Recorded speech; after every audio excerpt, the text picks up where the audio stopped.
Neil Graham. I'm the Chief Revenue Officer at DISQO. We're a leading experience platform dedicated to helping marketers figure out how to better build and grow their brands. I'll talk a little bit about that later. Here with Jay. Jay's had multiple roles leading brand and partnerships across many CPG companies, currently at Mastercard. Jay, talk just quickly about your history and tell the audience about what you're focused on today. Yeah, so I run global media for Mastercard. We'll get into this a little bit, but when I was talking with the folks at Mastercard and thinking about joining, I've been there a little over 2.5 years. I got this great brief of saying, you know what, whatever you know about media and whatever models that you built for CPG companies, tear it up and build something new for us. I'm like, great, this is the job for me. So I'm very excited about talking about that today with you guys. I think for me, there's never been a better time to be in the media space because ultimately everything is changing. And, as you can think about it, you can do it. And, ultimately, I think that's why we're all here. We're all here to create the world that we want to see. And so I'm really excited to figure out, how we do that, how we measure it, and ultimately how we impact the business. All right. Well, hopefully we'll have a lively conversation here today. Make it relevant for you all in your role. Give you some ideas around overall brand growth, impact. And why don't we play on what you just said? So marketing shifted quite a bit in the last few years, probably more so than it did the previous 20. Consumer expectations are kind of through the roof. And tell us a little bit about what that means, just high level, to your strategy, your role generally across the market, and what you see in terms of just the overall operation that you drive. Yeah, I think I'll probably start by quoting my CMO, who likes to provoke a little bit in these types of situations. And, he likes to say that advertising is dead. And ultimately, what he means is that, there's so many transformational shifts happening in consumer behavior. First of all, if we think about attention, like human attention span is less than a goldfish these days. It's less than 8 seconds. So I think the hardest and the first job that we have to do as marketers is how we actually break through and connect. Then you think about all of the technological change that's happening and how that affects consumer behavior. And there's more tools than ever, not only marketing tools, but just technology out there that's affecting the way that we interact with each other, the way that we interact with brands. And then lastly, just thinking about the media ecosystem itself. I mean, just even the way that we go to market, the way that companies are partnering their go-to-market strategy. I sit in a global role thinking about kind of U.S. versus global scale. All of this requires a new way of thinking. And so Mastercard is a trust mark in the industry. That is ultimately what Mastercard stands for, is trust and security. And our first job as brand stewards is maintaining that trust. And so I have to think about that from a media landscape and how we go to market. And the first thing that I did was build a brand trust framework. And it's really 3 pieces. First, again, through that core definition of trust, we really think about brand safety. And we hold ourselves to, I think, probably the most stringent standards in the industry. We have 99% brand safety standards, meaning that we want to ensure we have very little to no risk in terms of our brand showing up against misinformation, disinformation. I sit on the board of the Global Alliance for Responsible Media. There's a GARM, framework of how we do this. And so that's first and foremost, is ensuring, kind of just brand safety and brand suitability. But secondly, we think about attention.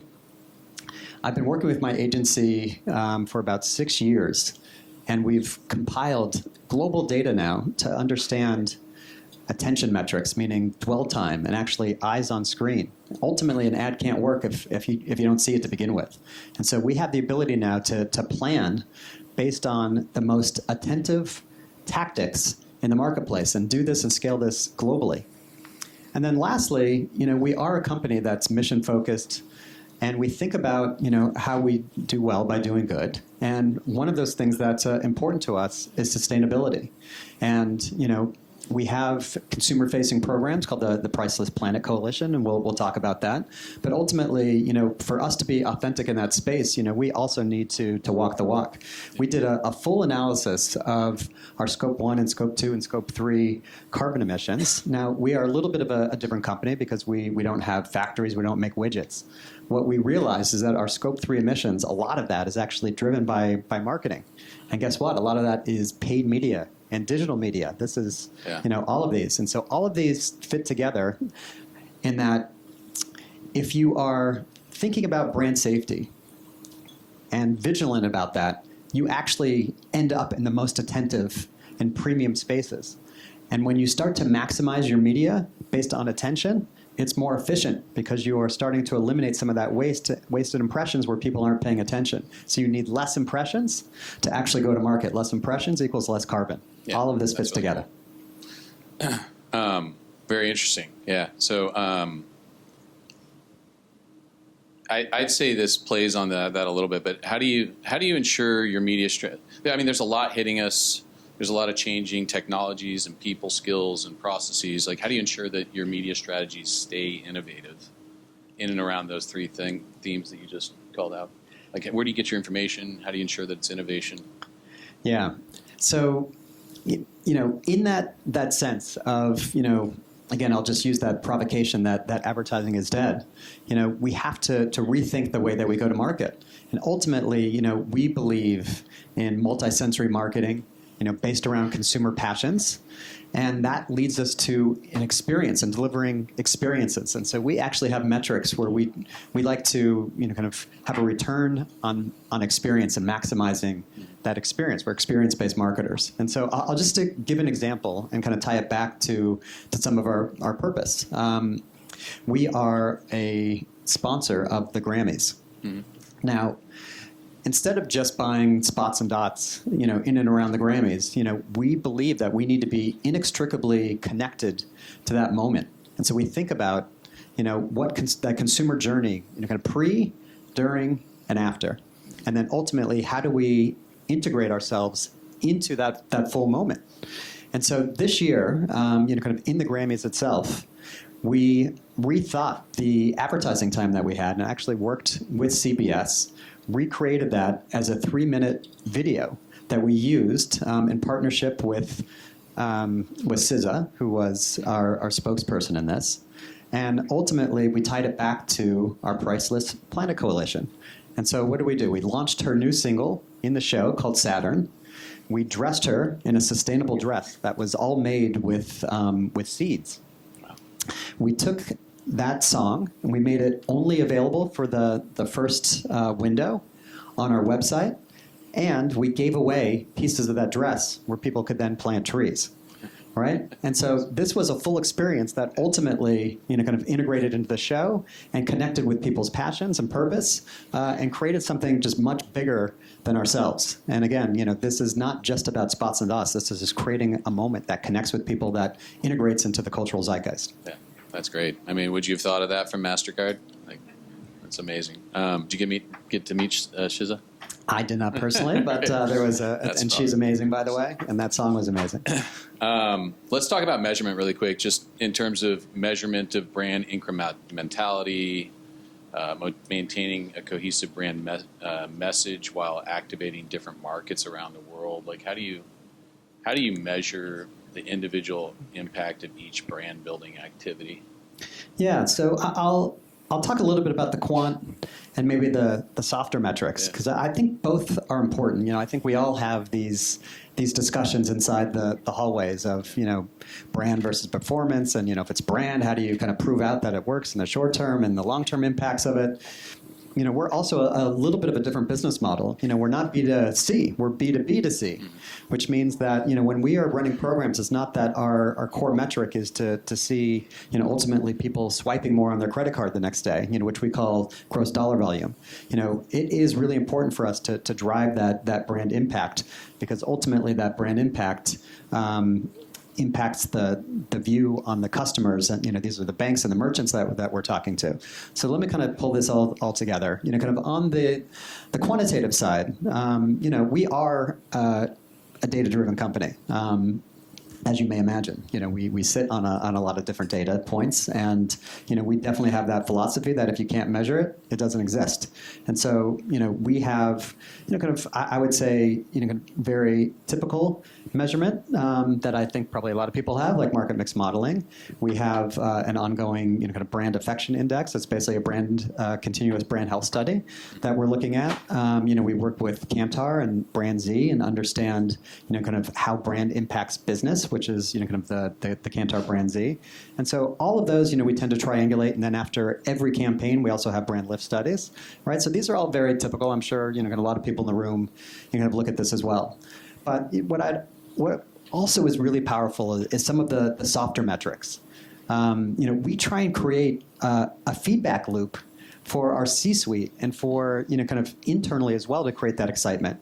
So ultimately, when we talk about how we integrate into the cultural zeitgeist, we have sort of a mantra that for every paid dollar that we spend, we want to at least have 1 to 2x earned media. This is word of mouth. This is kind of press.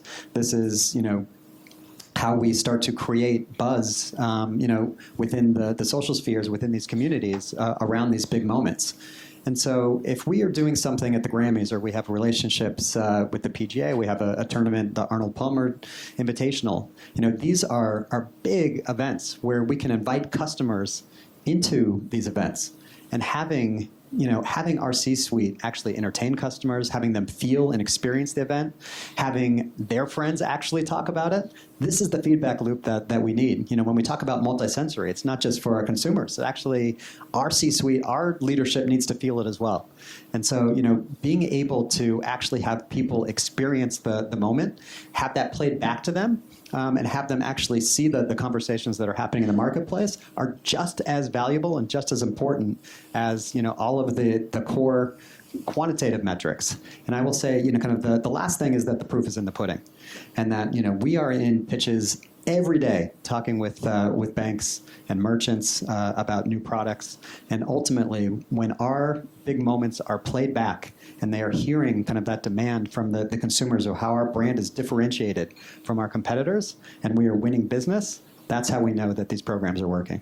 Yeah, I think all of us deal with that. How do we justify the brand, the media spend back to brand growth and overall outcomes, and prove to our CMOs, our CEOs, the C-suite that there's value in ROI. Anything else there that you find that helps? Yeah, I will say that it really is the power of partnership. So our whole philosophy is partnering with our customers. We are there as a tech solution, but also as a true partner in everything that they want to do. So when we are developing card solutions with the banks or with our merchants, we are thinking about all the ways that we can help them accomplish what they want to ultimately deliver to the marketplace. And when we develop these big activations, it's not just Mastercard. It's usually Mastercard with American Airlines, Mastercard with Citibank. And ultimately it is these big cultural tentpoles that is Mastercard times the Grammys, Mastercard times Major League Baseball. And so our whole approach is really how we create the right partnership and the right ecosystem for all of us to win together. Yeah, that's great. We've got a few more minutes. I think we'll talk a little bit about what the future looks like in media on both sides. I'll help you guys understand a little bit about DISQO and our view there. We were just kind of chatting outside, and I thought maybe the use case that you described, if you can share some of the sensory experiences that you're driving to help connect the brand with the consumer experience, audio, the sense of smell. Can you talk a little bit about that? Sure. When we think about, what it means to create a powerful brand, to really create those bonds between, kind of what sticks in your brain and connecting that back to the brand, all of the science suggests that, you have to hit across all of the senses. I think we spend a lot of time as marketers on the visual identity, and certainly, we've spent a lot of time on our visual identity over the years, to the point that I think we are one of a few brands that does not actually need the words underneath the logo for people to understand what it is. I think that's a very rarefied space. And by the way, our priceless platform, something about continuity. This is 25 years now that we've had this priceless platform. And, I will say that, that alone, just the idea of figuring out how to create something that is lasting in the marketplace is one of the most important things. But beyond that, working with our CMO, he was really a visionary marketer and thinking about how we touch upon all the senses. And so, when you go to check out at point of purchase, now there is auditory cues. There is an auditory identity system for Mastercard. And now when you start to pay with your phone, there will be a haptic feeling of what it means.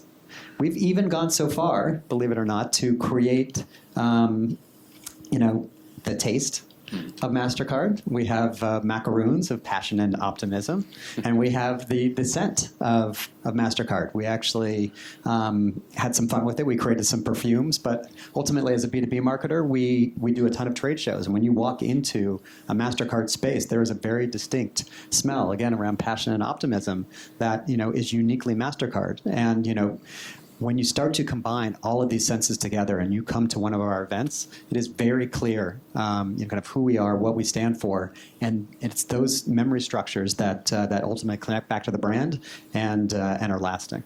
That's really cool. Yeah, as a technology provider, I'm thinking about the taste and the smell of DISQO. But we've got work to do.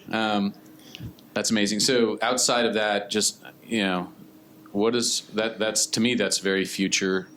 It's now, but it's where we're going, right? What else does the future of media look like for you, your world? Yeah, again, going back to my original brief of just kind of tearing up the playbook and starting new. I think this is just such an exciting time to be in this business. Like I said, the ecosystem is completely shifting. We've I can't tell you how many presentations I've written where, like the headline is "The consumer is in control." But guess what? The brand is also in control. There is so much that we can do as brands today to rethink the model. We've had a history of media renting our audiences. We don't necessarily have to rent those audiences moving forward. There is the technology, there's the tools out there for us to build audiences and to figure out how to have direct one-to-one relationships with our consumers. And again, with all of these partners here. And so, I get excited on one end with, kind of the technology that exists to make, the type of marketing that we do a little bit more efficient from a process flow, from a targeting standpoint. We could have our conversation around AI, like I'm sure every company is doing. And 100%, there is great tools out there. And those tools are only getting better to ultimately create propensity models where you're talking to kind of the right people at the right time with the right message. But I think there is a bigger moment here where we need to rethink the model. Ultimately, we don't want to be in the business of interrupting consumers when they're watching the content or experiencing the things that they love. We want to be inextricably linked with that moment. We could also be content creators and moment creators. Without having to interrupt the experience, we can be the experience. That's awesome. Okay. Thank you. A little bit about DISQO and where we're heading, who we are and what we're thinking about. We're a technology provider. I mentioned up front, we're an experience platform dedicated to helping marketers build and strengthen the brand. So what's that? To us, it's connecting our customers with the brand building performance and ultimately sales, right? Like what drives sales. And so in order to do that, we do this by linking media spend to the consumer journey and help measure not only the direct brand impact, but the ongoing performance, right? And if we can link the consumer journey to our customers back to actual sales and results, that's what our technology does. So we're doing it in a few ways. First, cross-media measurement's critical, right? So understanding not only across TV and digital and social, but traditional media platforms. Second is really kind of that full funnel measurement, so clients understanding not only the campaigns and how they're growing the brand, but also driving that down funnel activity. And then to what you mentioned, we do this all with a really sophisticated and world-class analytics platform. So for us, it's how do we get tools in the hands of our customers through our SaaS product to allow customers to splice and dice data in whatever way they want, and incorporate AI to help customers understand the message behind the brand impact, the brand lift, the performance lift, and ultimately help you drive ROI. And we're doing it in a really scalable way. We've got a community of members that give us insights into their digital behaviors that then drive the brand and the performance outcomes for our customers. And so we're able to scale to really large and really small campaigns and help you ultimately track more of an always-on strategy. So it's exciting. We're working with brands, everything from about 20% of the Fortune 1000 to these days about almost three-quarters, a little more than two-thirds of the top media and publishing companies, and all of the agencies, right, from the big holdcos down to the individual independent agencies who oftentimes support the end brand, you all. So we're excited to continue to do it. That's what our future, there's a lot of opportunity there to continue to expand within those markets and deliver on the data that we provide for our customers, and particularly the social avenue, which we do very uniquely, and it's a very underserved market. So we're going to just keep doubling down on that, incorporating more ease of use, self-service, AI into the platform, and look forward to, our whole team's here. We look forward to learning more about you and having some more individual discussions with the teams.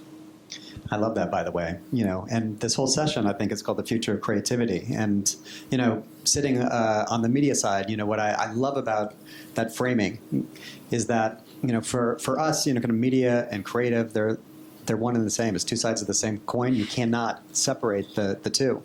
I always say that, it's a strong marriage between media and creativity, so much so that I married a copywriter.